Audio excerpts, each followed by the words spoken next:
কেমন আছো? ভালো আছি, তুমি কেমন আছো? আমিও ভালো আছি। আর তুমি আমার পাশে থাকলে আমি সব সময় ভালো থাকি। ওরে আমার পাগলটা রে, খুব ভালোবাসো আমাকে তাই না? বাসি, অনেক বেশি ভালোবাসি। কারণ আমার কাছে পৃথিবীতে পাওয়া সবচেয়ে দামি মানুষটি হচ্ছে তুমি, তাই একটু বেশিই ভালোবাসি। আমিও আমার পাগলটাকে অনেক ভালোবাসি গো। আচ্ছা জান, আম্মু ডাকছে, পরে কথা হবে, বাই। আচ্ছা ঠিক আছে, যাও, আল্লাহ হাফেজ। ফারজিয়া ফোন রাখার পরে আমিও ফোন রেখে আমার কাজ করতে লাগলাম। কিন্তু সারাদিন গেল, ফারজিয়া আমাকে একটা বড় ফোন করলো না। ভাবলাম ও ব্যস্ত আছে, রাতে নিশ্চয়ই কল দিবে। কিন্তু ফারজিয়া আমাকে রাতেও কল দেয়নি। এমনকি পরদিন সকালে আমি তাকে ফোন করলাম, অনেকবার ট্রাই করলাম, কিন্তু সে আমার ফোন কিছুতেই রিসিভ করলো না। তার ফোন রিসিভ না করায় অনেক টেনশন হচ্ছিল, বারবার ট্রাই করতেছিলাম। হঠাৎ করে দেখি ফারজিয়া আমার নাম্বার তার ব্লক লিস্টে রেখেছে।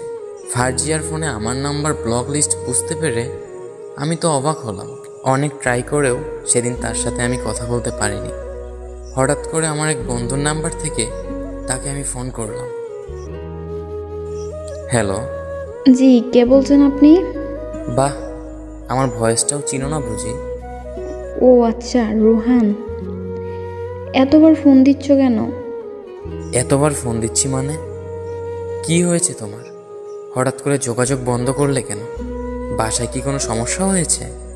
না, কোনো সমস্যা হয়নি, এমনি আমার ভালো লাগে না, তাই তোমার সাথে যোগাযোগ বন্ধ করে দিয়েছি। এটা কেমন কথা বলছো ফারজিয়া? তুমি ভুলে গেছো আমাদের ভালোবাসা? দেখো রোহান, এত কিছুর উত্তর আমি তোমাকে দিতে পারবো না। আর হ্যাঁ, আমাদের মাঝে যা ছিল বলে যাব সব কিছু। আচ্ছা ঠিক আছে, সব কিছু তো তুমিই বললে, আমার আর কি বলার আছে? কারণ একা একা তো আর ভালোবাসা হয় না, তাই জোর করবো না তোমায়। জোর করে বেঁধে রাখা যায়, কিন্তু ভালোবাসা পাওয়া যায় না। আমার কথা শেষ করে আমি ফোনটা রেখে দিলাম। কিন্তু হঠাৎ করে তার এত চেঞ্জ, আমি কেন জানি কিছুতেই মানতে পারছি না। যে আমাকে এত ভালোবাসতো, যে আমার জন্য পাগল ছিল, সে কিভাবে এতটা পাল্টে গেল? এগুলো ভাবতে ভাবতে আমি ঘুমিয়ে গেলাম। ঘুম থেকে উঠে হঠাৎ করে তার কথা কেন জানি ভীষণ মনে পড়ছিল। কিন্তু এত কিছুর পরে নিজের ভিতর কেন জানি তার প্রতি একটা রাগ সৃষ্টি হয়ে গেছে, তাই নিজে থেকে আর ফোন করলাম না। এমন করতে করতে অনেকটা দিন পার হয়ে গেল। তাকে এখনো আগের মতো ভালোবাসি আমি, কিন্তু সে কি আমাকে মনে করে?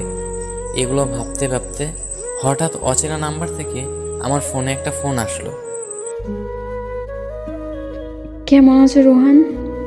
ভালো আছি, আপনি কেমন আছেন? চিনতে পারছো আমাকে? আমার ভালোবাসাটা তো আর আপনার ভালোবাসার মতো ছিল না, যে ভয়েস শুনে চিনতে পারবো না। যাই হোক, বললেন না তো কেমন আছেন? ভালো ছিলাম না এতদিন, কিন্তু এখন ভালো আছি। ও আচ্ছা, হঠাৎ 6 মাস পর আমাকে ফোন করলেন, কিছু কি বলবেন? কি আর বলবো তোমাকে, কিছু বলার মতো সাহস পাচ্ছি না। এত ভাবতে হবে না, কি বলবেন বলেন। রোহান, তোমার জীবনে আমি আবার ফিরে আসতে চাই, আগের মতো তোমার ভালোবাসা নিয়ে ভালো থাকতে চাই। প্লিজ তুমি আমাকে ফিরিয়ে দিও না। আমি জানি আমি তোমার সাথে অনেক অন্যায় করেছি, তোমাকে অনেক কষ্ট দিয়েছি, যা এখন আমি বুঝতে পারছি। আমি জানি আমাকে ছাড়া আপনি ভালো নেই, কারণ এই পৃথিবীতে সত্যিকারের ভালোবাসার খুব অভাব।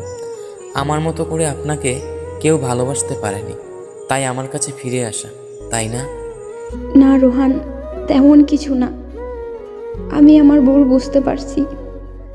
আমাকে এগুলো বলে লজ্জা দিও না প্লিজ।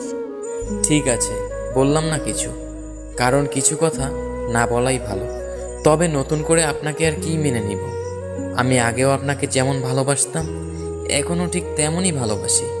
কিন্তু আমি আপনাকে এত ভালোবাসার পরেও আপনি একবার ভাবলেন না আপনাকে ছাড়া আমি কেমন থাকব। জানেন, প্রত্যেকটা মুহূর্তে প্রত্যেকটা সময় পাগলের মতো আমার মাঝে খুঁজেছি আপনাকে। ভালো ছিলাম না আপনাকে ছাড়া। থাক, এত কিছু বলতে চাচ্ছি না আপনাকে। আপনি যে আপনার ভুল বুঝতে পেরেছেন এতেই আমি অনেক হ্যাপি।